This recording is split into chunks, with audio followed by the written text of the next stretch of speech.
Ovo je kompaktna i prikladna utičnica za produžni kabel. Dostupno u ružičastoj, plavoj, sivoj boji.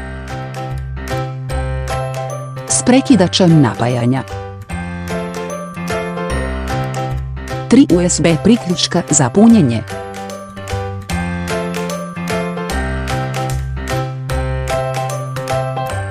Četiri utičnice.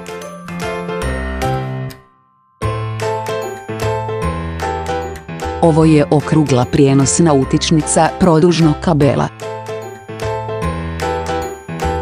Njegova nit je skrivena iza. Izvucite žicu kad se koristi.